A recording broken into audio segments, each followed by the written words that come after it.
Good, ladies and gentlemen, good evening and welcome to Citizen A, where we wrap the week's current affairs with the best political team on television from a very Auckland perspective. Warning, we're as fair and balanced as Fox News. Tonight, the first of three debates between the Auckland Central frontrunners. The topic is, what does Auckland need and how can you provide it? In the blue corner, she is the current member for Auckland Central, the last Liberal hope of the National Party, slayer of dragons and Judith Tizard, showing national cares about mining when it's in her backyard, currently serving on the Education Science Committee and the Local Government and Environment Committee, National Party MP Nikki Kaye. And in the red corner, when Labour are not self-mutilating themselves, she is considered the best thing about the new batch of Labour Party MPs. Staunch sister to the revolution and high-ranking Jedi Knight, spokesperson for youth affairs, employment and associate spokesperson for arts, culture and heritage, Labour Party MP Jacinda Ardern. Welcome to you both. Coming up tonight, issue 1, infrastructure. When is Wellington going to stop strangling Auckland's growth? And why does Stephen Joyce hate rail so much? Was he beaten up by Thomas the Tank Engine as a child?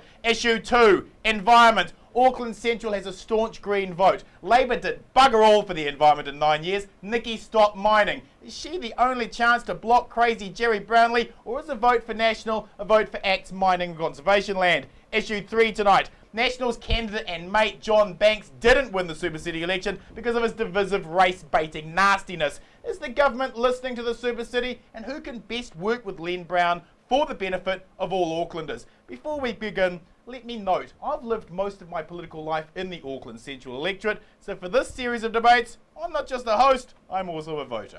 So let's kick things off with issue 1. Auckland's infrastructure growth gets stymied by Wellington all the time. Are these candidates representing Wellington or Auckland's interests? Nikki, between June 1990 and June 2005, Auckland has contributed $7 billion into central government coffers from fuel tax, road user charges and motor vehicle fees, yet got back a mere $3 billion in transport-related expenditure. Wellington robs Auckland of transport infrastructure. When does Auckland get its fair share? Well, now Auckland started to get its fair share because under our government we've made significant investment in both schools, but also take my electorate, the Victoria Park Tunnel, $340 million investment into the electorate. And so we're trying to backfill decades of underinvestment in infrastructure, and we've started the process of actually giving Auckland what it needs in terms of infrastructure investment, but there's a long way to go. So you would be the first to admit that Wellington has had its fair share? Yes, I would agree with that. And Auckland's... the time now is for Auckland, and what I'd say is that under our government, we have started to reduce that balance. So that's your position, that yes, that's right. that National have actually made some headway towards it. Yeah, that's correct. Jacinda, you'll note 6 of those years, while Auckland was being robbed, Labour were in power. Now, your mob are actually worse than theirs, aren't they? We expect Nikki's mates to cuddle up to the trucking industry and deprive Aucklanders of public transport, but Labour are supposed to be friends of mass transit. In 9 years, what did Labour achieve? Well, I would disagree, firstly, though, that some of those projects have been an example of National taking us forward. Almost all of the ones Nikki has mentioned were on the cards after the last Labour government were exiting. They were all ready to go. In fact, some of them Stephen Joyce has delayed. But looking forward to where we're going as a city, at the moment, almost all of our investment into infrastructure is going into roading. We need a model which the regional fuel tax would have allowed us to do, to put more of Auckland's money into transport options for them, and I include in that cycle, walking, rail, and yet at the moment Stephen Joyce's big plan for Auckland is to build a holiday highway. We need a CBD rail loop, we need it now, and if we were back in government we would be reprioritising the holiday highway money into that CBD rail loop, because that will release an opportunity economically for Auckland to become a world-class city. Can you point to one thing? Hold on. Can you point to one thing in 9 years Auckland that the Labour did for Auckland? Electrification of the rail. Okay. Also, Waterview was a necessary project as well. The Victoria Park Tunnel was on the cards under Labour. I admit it was brought forward by National. It was brought forward, but it was also on the cards. So all of those things, that they were already planned. I've just got to address a couple of things there. Firstly, Labour announced a number of things, but they never actually put the money to actually fund them. So the electrification of rail, we have put forward $1.6 billion package, which includes the electrification of rail. So it's one thing to say that you want to do stuff, it's another thing to work out a way to fund it. And so we've delivered a $1.6 billion package for public transport, but I agree there's more that needs to be done. I actually also support the CBD rail loop. 18 months you've been on this, haven't you? Supported it a 18 year and a half months ago. Look, I'm very clear. We need to do a heck of a lot more in terms of public transport, but we can't do what we've done in the past, which is all of this political theatrics and not actually showing how you're going to pay for it. So what I believe is we've got a real opportunity with this spatial plan to actually set out how we're going to deliver these public transports and how we're going to fund them, and that's the future of Auckland. A quick question though, what does it mean to support the CBD rail loop? Because I'm standing up and saying we would fund it by not funding X, and then that's how we would fund it. Is it just lip service? Is it just lip service? Is it just lip service? And I know how we will fund it. Nikki, to say that she supports it, needs to show us when and how. So is it just lip service? No, I agree. I actually agree with Jacinda that what the next 6 months is about is being very clear about how we're going to pay for some of these public transport projects. But I want to be clear, the history of Auckland under Labour was a whole lot of promises but no delivery. Okay, Nikki, if the goal is motorways that are more productive, and I think we can all agree as Aucklanders that's what we want to see, how do we lift the mere 8% who commute and get Aucklanders out of their cars and onto public transport when the government is making the $2 billion Puhoi to Wellsford motorway a priority so that cabinet ministers can get to their batches faster? Well, I think there's a couple of things that you need to do. Firstly, you do need to invest in major projects like the CBD rail loop. The second thing is the redesign of our bus network is crucial to be able to reduce congestion.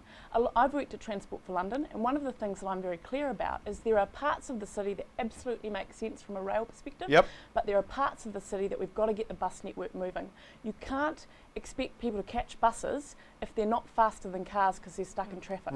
So we must have busways in Auckland. So some of it is about money, Bomber, but some of it is actually about planning and designing a smarter city.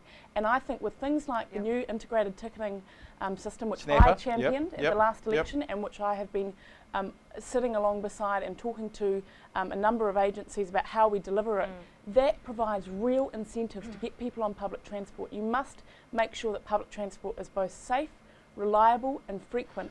People aren't catching public transport in Auckland because cattle trucks to abattoirs are more comfortable than public transport in Auckland. And I agree, you need the infrastructure for the buses to move, how to move rapidly. Otherwise, what's the point? But two points there. I haven't seen the need for an extensive bus network running from Puhoi to Wellsford. I haven't. Why are we spending $2 billion on that ridiculous motorway? Why is that being spent? Why is that being spent? Because Stephen Joyce is a pet project. The second point, why at the same time then, if the government's agenda is what Nikki says it is, why is the government removing the rail link between Auckland and Whangarei? We are closing off our public transport options, linking our city up to the north. Okay, how do we fund? Okay, I really do want to get to the bottom of this idea of there being support for the CBD rail loop. The government and the Minister of Transport has said he does not see it as a priority. Nikki's the only one who's agreed it. Nikki's the only one who agreed it. And he does not support the cost-benefit analysis. She's standing up for her electorate, But what does that mean? That's what I want to get to the bottom of. What does support for the CBD rail loop mean? In terms of timeline, let me be clear. When will it happen? First, let me be clear. Jacinda is not correct, and I'm happy to show you statements from both Stephen Joyce and Bill English that say that CBD rail loop is a priority. But Bomber, priority way down the line. Come on, they've been throwing all sorts of things up in front to stop that. But Bomber, I agree that what we have to do is stop getting away from politicians who go out and promise these things without actually saying how they're going to be funded. And we are right in the middle of discussions with Len Brown having that. And one of the great things about being government member is I can be at the table with Len Brown, Stephen Joyce and Bill English and have those discussions. Okay, well hold on, just on that, Jacinda. One thing that happened in Parliament recently, someone asked a question in the House, is there anyone who supports the CBD rail loop less than Stephen Joyce? Jerry Brownlee and Bill English both put up their hands. Well, there we go. Okay, Jacinda. How do you fund, let's talk about that funding then. How do you fund the infrastructure that Auckland needs? Nikki's chums in Wellington don't want to pay, and when your chums were in Wellington, they didn't want to pay either. Yeah, 3 points there. I mean, it was an absolute shame that we lost the regional fuel tax because that would have provided us with a lot of options then. Secondly, there is enough money in the transport pool right now to fund these projects. It's just about how you prioritise. Okay, so we would reprioritise. The second issue is that we do have options around things like infrastructure bonds. That's a way that you can spread the cost of some of this across the lifetime of the asset. So that's an option. All of this, though, I think also means opening up the National Land Transport Funding Pool to not just roading. but to also all of the other transport options that we should be okay, considering. question to both of you. building Question to up our both of you. network. If you're going to step up and be my representative for Auckland Central, do you have the ear of your leader? What was the last thing? What was the last time you talked to John about? At caucus a couple of weeks ago. And what was it about? So a couple of weeks ago, that's the last time you had any contact with him? Couple of weeks, I what was actually it? talked to him about the Waiheke Cycleway, And? which I hope to deliver. I hope to have an announcement about that in the next couple of weeks. Does he listen to you? Seriously? Yes, he does. Does he listen yes, to you? he If does. you go I've to got him a with really concerns, good relationship he with listens him. to you. Well, I think the mining on Schedule 4 land is a pretty good Okay, example. okay, where and we'll get to that. We'll get to that in a significantly second. changed policy. What was the last thing you talked to Phil about, and when? I saw him on the weekend, and, We won't go into details. and Yes. actually, it was at a list conference for Okay. us locally. So I had a bit of a chat about some of the candidates that were there, and, Yep. And how your list fantastic ranking they spot. were. And okay, and does he listen to you? Does Yes, Phil listen to you? yeah. I mean, I've known Phil for a lot of years. In fact, a long time ago when I first entered into the job market, Phil was one of the people I used to work with on Yep. justice issues. So yeah, I have a good relationship with Phil, but I think it's important to have relationships with all of your caucus colleagues who work on individual issues like transport, like That's right. infrastructure, like housing. So I'd like to think I've got good relationships Okay, with them. final question to both of you on this first issue. Harbour Tunnel, or will Stephen Joyce get his bridge monument to himself? What's the deal? Are we going to get a tunnel, or is it a big old bloody great big bridge called the Memorial Joyce Bridge? Well, first, I'm very clear about one thing. Firstly, I wouldn't support a bridge unless there's a number of other options explored as to where that bridge lands, because at the moment the bridge is supposed to land right in the middle of our waterfront. That is a significant issue, not only for the constituents of Auckland Central, but also our waterfront. We've got a real opportunity now to open it up to Aucklanders. Yep. That is the future of Auckland.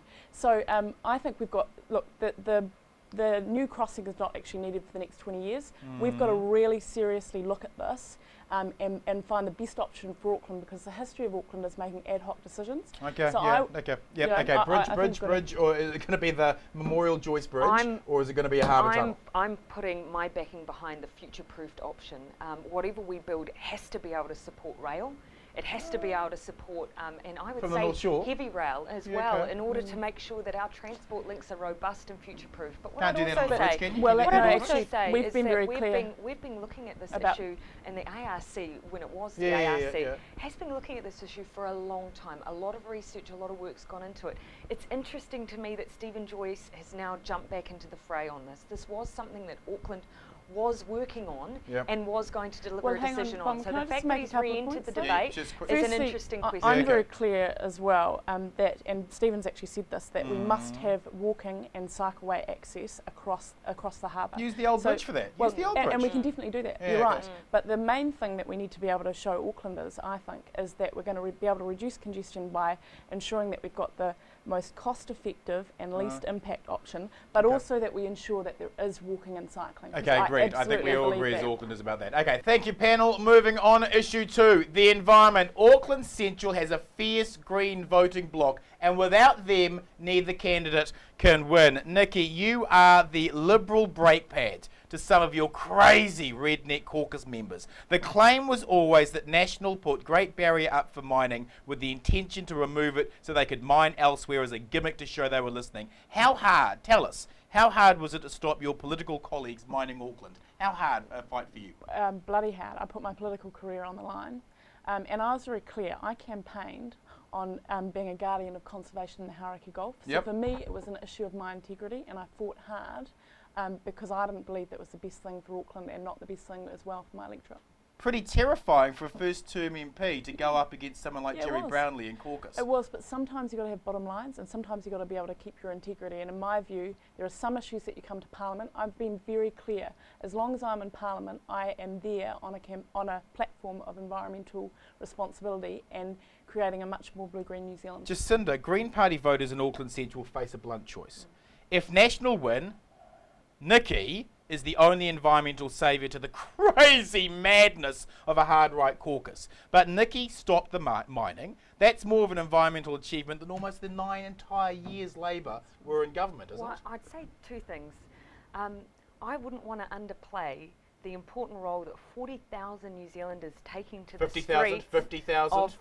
Don't believe the Herald. 50,000 of Queen Street to protest against the government's proposals. So I think they actually had an incredible role in stopping the government's plan. I agree with Jacinda. Secondly, that's correct. I agree. I stood up alongside Nikki on Great Barrier was against mining there too, but I was also against mining of the conservation estate in Coromandel. I was against it in Paparoa National Park. For me, it's an issue of principle, and it's not just about my backyard and the area I represent. For me, it was about what we were saying mattered across all of our conservation estate in New Zealand. So is it just your backyard? Is it just your backyard? Look, that's the position that we ended up in. I mean, I think there's a couple of other points that I'd make on this. What about Coromandel? That's really important. I'll make another couple of other points on this. We've got a whole lot of other issues, whether it's aquaculture, whether it's food innovation, whereby we have to provide a sensible balance in this country to environmental issues. So I'm of the view that actually we need to be mature enough to have the debate, and we need to be able to work through that. And one of the sad things about the mining debate was that there were a group of sometimes pretty extreme people that were refusing to even listen. And so what I said was, look, I know the environmental and economic case for Great Barrier because that's my electorate and I've worked very hard there. But I won't be prepared to not actually listen to the debate. And that was, I think that's a really important principle in the future. Do you think the not listening to the debate part of it was because Jerry Brownlee was using bullshit amounts of valuations based on a back of an envelope meeting he had with a mining lobbyist? I mean, if you're not happy about the way the debate was framed, surely that's your government's responsibility. Well, look, I think I think there's two things. One is I wasn't happy with some of the figures that actually were in the various papers, so I agree with you there. But secondly, the most important thing is that there were areas whereby, and there were very big supporters of having great mineral exploration on Great Barrier, and a number of those people came to me and said, well, we want jobs. We need greater economic development. And I said, look, at the very least, in terms of my electorate, I'm very clear what the position is here, but in the rest of the country, people deserve to have their say and actually have the debate and say, is it the case that they want economic development? My view is there are parts of New Zealand whereby we need to have greater mineral exploration, but there are other parts of New Zealand whereby tourism and conservation needs to reign. Does us namby-pamby Liberals need to accept that it's jobs? No, Screw the environment, open up the open pit. For me, it was an issue of principle. I knew enough about the economic case to say, well, let's look at Waihi, one of the most significant open cast gold mines that we've got in New Zealand. You might assume that it's delivering jobs and economic benefits for that town. Waihi, from a socio-economic perspective, is poorer than Paeroa. For me, it's not delivering what people promised it would deliver. But aside from the economic argument, for me, the issue of our conservation estate was precious enough for me on principle to say I do not support mining in Schedule 4 land, full stop. And I don't need any further discussion on that for me. And the second point that you raised, though, you did probably rightly point out that Labour could have done more in the 9 years around environmental issues. But the second point I would make, our emissions trading scheme was far stronger than what National has delivered. That is true. Now that is an ETS that the International Energy Agency yesterday has slammed us for. Our current scheme is not going to deliver the targets we need to meet by 2050. Nikki has never voted against that. She's never voted against her party on a weak ETS that subsidises polluters, and I stand against that. Let me deal with a couple of things. The first point that I'd make is, under the last Labour government, we polluted more in terms of air quality. We wasted a massive opportunity around water in this country. And in my view, the last 9 years of the Labour government were some of the worst environmental on record, aren't some of the worst. And so it's not good enough in opposition to not be able to actually explain what they were doing over those 9 years, because it's very easy to do that when you're in opposition. The second point that I'd make is on the Schedule 4 issue. Look, I actually agree with Jacinda that there are definitely parts of our conservation estate that are so precious, but what I'm trying to say to you is that we must always be able to have the debate, and that's freedom of speech in this country, and it's something that I'm very proud of. And I think our party, and I was integral in helping us get to that position, have decided that there are areas of New Zealand, and they are in Schedule 4, which are too precious to mine. But was we weren't afraid to have the debate. The point I would make is we had the debate over what was too precious to mine in the 90s when we created Schedule 4. That's right. That was the reason we had it. That's the whole reason we had and Schedule 4, the reason we had Schedule 4 was because it should be off. That's right. That's No, what no. we all said it was. And wasn't it Nick Smith who actually said this won't be a political ball anymore? And the difference was that there was a massive report, and I agree with you that there were issues with the report that showed that there could be extraordinary mineral exploration. It was magic beans, for God's sake. I agree with you that there are issues with the report, but basically, when I go out there in the electorate and I meet a whole lot of people that some of which are struggling and want jobs, they said to me, we want to have the debate. We want to know, we want the facts on the table, we want to be able to at least have the debate, but they were happy with the position which said, actually, there are areas in New Zealand that we won't mind. That if we went ahead with the Coromandel, we were going to get $1 billion over a decade. That's $100 million a year. Look, I agree with We're borrowing $300 million a week. That's nothing. Bomber, I agree with you. Yeah, that's where we came to. We came to that position. We didn't need to go there in the first place. Wouldn't you agree? Wouldn't you agree, though, there. Bomber, that if you're a person who is out of work, right, and you see this report that says massive economic development, then at the very least, I'm not afraid of having that debate. I think we got to the right position eventually, but I also believe that we have a responsibility in a country like New Zealand that believes in democracy and freedom to have the discussion. But that responsibility is to have the discussion without bullshit mining lobbyists coming up with farcical amounts that come out of La La Land. And I think some of that stuff was flushed out. And 60% of it's outside the conservation estate. We didn't even need to go there. Okay. Nikki, National needs 47% to govern alone. Their 45% party vote at 2008 election was considered a political high tide mark. John Key, won't he, need ACT to govern? Isn't a vote for you a vote for ACT, who have come out claiming open cast mining could be a tourism attraction? Well, no. Isn't that the reality? Oh, well, I think there's two points that I'd make. Firstly, I'm very clear that I've got a strong and consistent record on the environment and standing up on issues. And people agree with that. So I'm not going to change that position. Okay. So I think the people of Auckland Central have fed back to me that they are proud and they want someone within National who's going to be a strong voice in the environment. Can you control Rodney? The second point that I make is that John and National, we're polling very highly. Why? Because people believe in him and they believe he's got the heart and courage to make a difference. Now, I think that some of the numbers are actually showing that we, and it's very difficult, but that we could govern alone. Are you going to suggest a 47% majority? Well, look, all I'm saying is that at the moment... moment... Those are cheap brain fart telephone polls. You're not basing a victory on that, are you? No, but... These are the same polls that were saying that John Banks and Brown were neck and neck. Let me finish, Bomber. When I go out door knocking, people say to me, they think this is a critical time for New Zealand. Yep. We have massive issues in terms of debt, in terms of borrowing. We've got we're on the cusp of massive change in Auckland around the spatial plan. And they are looking at the Labour opposition and they're saying they're in complete disarray. And so all that I'm saying is that we're going to have to work really, really hard. And John has already shown that he has taken in partners regardless of whether he's needed them with the Maori Party. And so all that I'm saying is that I think anything is possible, and I wouldn't just whittle down to one option like that. But one thing I'm very clear about is that as long as I'm in Parliament, I'll be a strong voice on the environment. And a number of people say that's what they want within National. Bomber, on that front, we really, in those terms, we need to talk about the emissions trading scheme. I mean, that's been the most significant debate we've had about the environment in Parliament. Mining's been part of the discussion, but if we are talking about climate change generally, the emissions trading scheme basically means that New Zealanders will be subsidising polluters for the next 50 years. Okay, talking about polluters, a low price on carbon. A ridiculously low price. I think we all agree with that. This scheme is weak, it's poor, and it won't allow us to deliver what we need to. We all know that. Why couldn't the good people of the Republic of Waiheke keep their own local rubbish collection? And why did they have to be sold out to Trans-Pacific instead? Why did that happen? I mean, that's an excellent point. It demonstrates, I think, where our local governance structures did not allow a community to really have their say. Ask people in Waiheke about how they feel about that. But we've got to look at whether or not the super city structure would have delivered a different outcome for the people of Waiheke.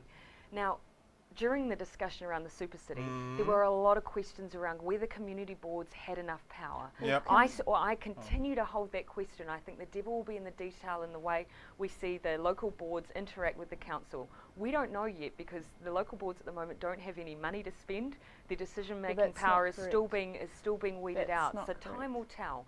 But during the debate, I did put an amendment on the floor in Parliament to suggest that the Waiheke local board should be allowed to make decisions over waste management. Why didn't that happen? It was voted down by the government. Why was it voted down? What's that about? Well, let me explain a couple of things. Firstly, I'm very heavily involved in the issues around waste. I'm working with Len Brown around transforming Auckland's waste system. So I think there is a massive opportunity under the Super City, and I've been talking to the Waiheke community about that. They're pissed off. They're very unhappy. No, actually, I would disagree that actually they see massive opportunities under the new structure to get changes around the way we manage waste in Auckland. So that is the future for Auckland, to be a leading city in both reduction of the water that we use, but also reduction in waste. The second point that I would make is that just because there's a small clause within a supplementary order paper, that doesn't mean that you're actually standing up on a particular issue. And I'll give you a reason for that. On that particular issue of the Waiheke contract, right, even if that clause had gone through, it would have cost probably the Auckland Council $10 million because it was a private contract that had already been signed. So the last council, so Jacinda's amendment would have cost the taxpayers $10 million, and in my view, it wouldn't have delivered the result. It wouldn't have delivered the result. Okay, I can disagree with you. To both of you, how important do you consider the environment to Auckland? And I just want one idea that you would push for a greener city. How important is the environment? And just give me one idea for a greener Auckland. I believe in the future of the Hauraki Gulf as a conservation, tourism and recreational park. There's a piece of legislation at the moment that we currently have in place, but it doesn't have teeth. And in my view, that is the greatest asset to Aucklanders, both in terms of our recreation, but also in terms of tourism. And so as long as I'm in Parliament, I'll be promoting that as one of our greatest assets to Auckland. One green idea? That would be to implement a system that provides real-time information to Aucklanders and incentives to reduce their water and waste right across Auckland. That makes us the smartest city in the world and one of the greatest from a blue-green perspective. How important is the environment for Auckland? One green idea. Incredibly important. I'm not going to dispute that because I think both for Auckland and for New Zealand, one of the most important assets we have is our environment and is our lifestyle. We have to be honest. We're not always going to be able to attract some of the top brains to our country simply with wages, but we can do it by having the best lifestyle in the world. So that's important. I'd say let's combine two things for Auckland. We need to become a creative, innovative hub, and we need to invest in research and development. Now, we have a role in central government to make sure that that is incentivised. Unfortunately, Labour's R&D tax credit was canned by National. The Fast Forward Fund was canned by National. We are now behind on an international scale on incentivising companies to come to New Zealand. Let's bring back the R&D tax credit. Let's make Auckland University an innovation hub. Let's become the centre for things like clean technology, which PricewaterhouseCoopers said would unlock billions for our city. We've got to move on. Thank you, panel. Coming up, who can work best with Len Brown and the Super City for all Aucklanders? Citizen A is back after the break.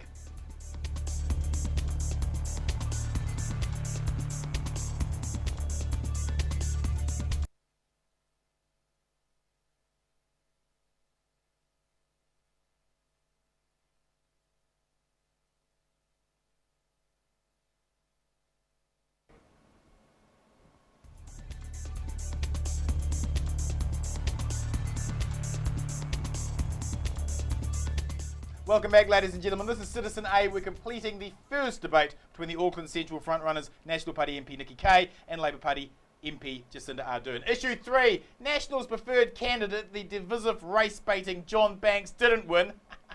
There is a God. Has this resulted in the government having a tin ear to the Super City? And who can work best with Len Brown for the benefit of all Aucklanders? Nikki, if your government can work with Len, why did they rudely preempt his spatial plan with a trucks, motorways and more trucks spatial plan? This is Wellington trying to steal the agenda again, isn't it? Look, I think it's really important that people can see that the government and Len Brown are working well together, and part of the next 6 months is actually about getting down to the detail with the spatial plan, not a 400-page document. So but why saying what are the projects? Why preempt it? He didn't even put out a spatial plan. Well, hang on. I think what I would say is this is a new process, right? It is a new process for Auckland, and the history is that central and local government, and this is what makes it historic, and this is why I'm proud of our government, that we've actually put in a process whereby central and local government have to come and agree as part of this process. That's right.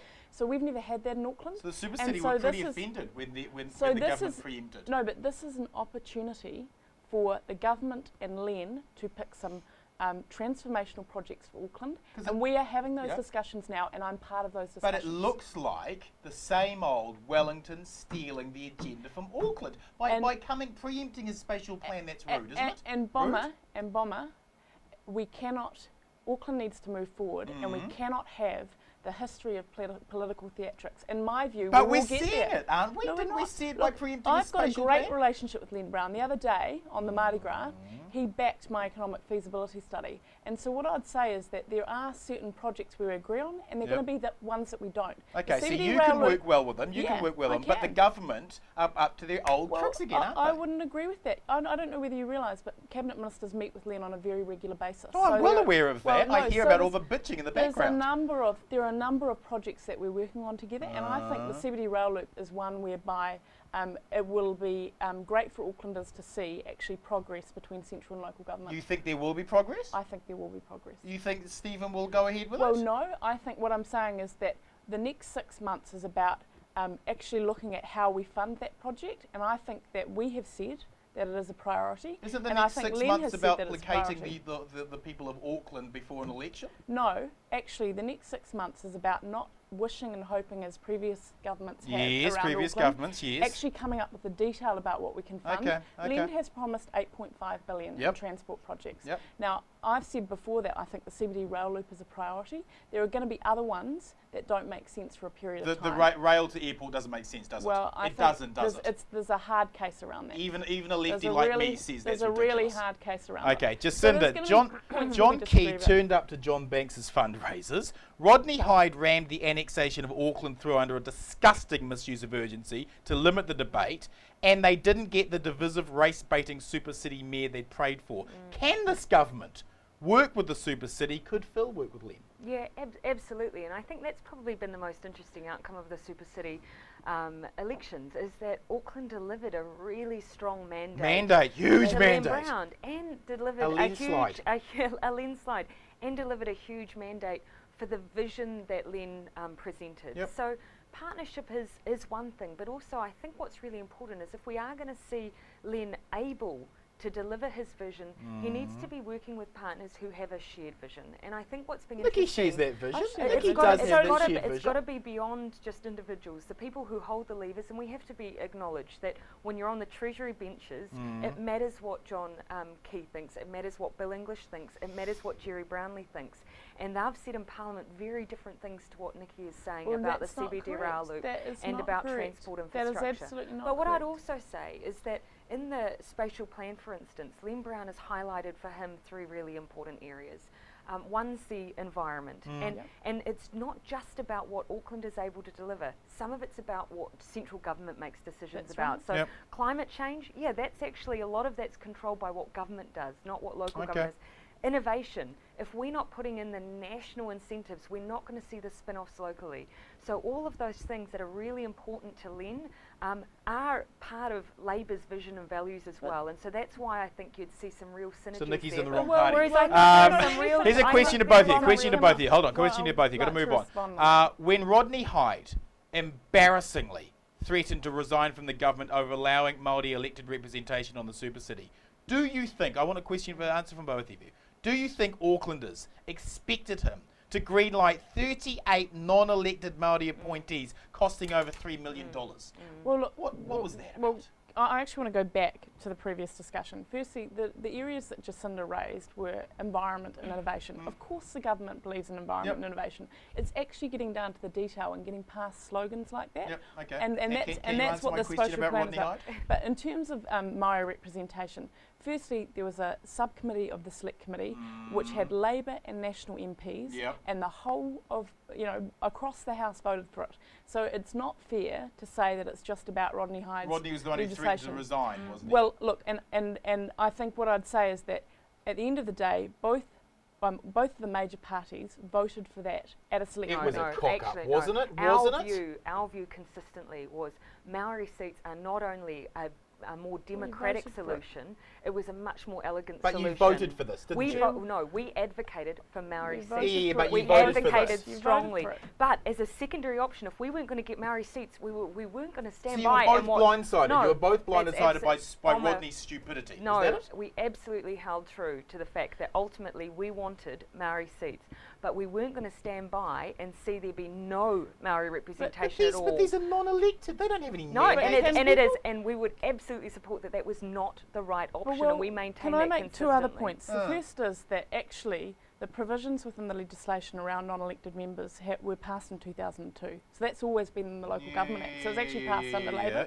And the second point that I'd make is I've actually had discussions with some of those board members, and I think we should give them a bit of time. This is what Len's saying as well, to see what they can do. Okay, moving on. Why can't a city as cosmopolitan as Auckland host its own hero parade to celebrate the diversity of New Zealand's largest metropolitan city? What is happening with that? You've taken a charge on this and you've led it. Yep. And we've got a group chaired by GABA, a number of LGBT organisations, and I've got a very significant Aucklander that I hope to be able to announce soon is going to be part of that. Yes. The CCO are going to come back with their economic feasibility study. Yes. I hope that it will get a green light, and I hope that next year, and I'm pretty confident this will happen, we will hold a larger LGBT celebration. Whether that's a Mardi Gras or a cultural festival, that's a decision for the LGBT community. I've just said I'm going to push to get the city to back this and get the community to set up a way to decide what they want. Auckland needs hero. Yeah, fantastic. And I'm absolutely, from the moment someone mentioned to me the idea, I wasn't going to poo-poo it by any stretch, because we should be celebrating the diversity of Auckland. I think it's great that Nikki's now talking about the option of perhaps broadening it out, because that is some of the feedback the LGBT community said. Let's make it an all of Auckland celebration. So that's something we can all agree as Aucklanders. Excellent. Final question to both of you. If elected, what are you going to do about the St James and the despicable way that incredible building has been left to rot? What are you going to do? Well, I sit on the group, so I've attended one of the meetings actually. I've said as long as I'm in Parliament, I will back and do whatever I can to get the funding to redo St James. But I actually think, Bomber, it's not just about St James, it's Mercury, it's the Auckland Theatre Company, Waterfront Theatre, and my view is we need to have a cultural infrastructure package, and I'm going to be part of that. Are you going to stop Sky City from getting all the money to build their bullshit their larger gambling rooms? The main thing is that we need a convention centre for Auckland, but we also need to be able to invest in a cultural infrastructure and precinct that we're going to be proud of. And what I would say is, people said to me under the last Labor government, haven't Labor done a lot for the arts? But actually the feedback when I got around in Auckland was massive underinvestment in our cultural infrastructure. And that's something Chris Finlayson will continue with. I would dispute that, but you're asking about St James. You were up front with the St James right from the beginning. Absolutely. What the hell's going on? Absolutely, but the point is, let's actually see what we can tangibly do right now, because it's enough, all of us are saying we support St James.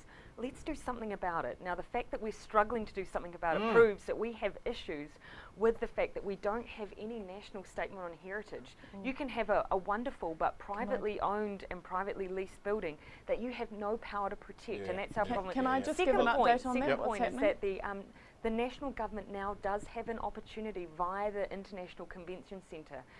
We're waiting to see. I've OIA'd the government. I've tried to get an answer. Are they going to put money into Aotea Centre and use that as its International Convention Centre, and use that funding then to help restore the St James as its new theatre space? And if they're not going to do that, then that does mean that we are looking at Sky City taking on something.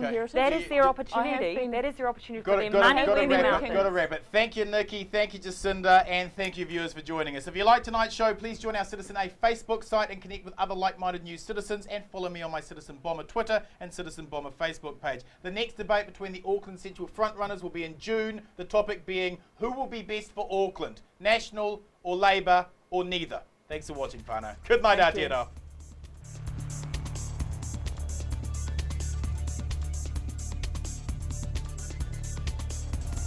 Supporting local content so you can see more of New Zealand on air.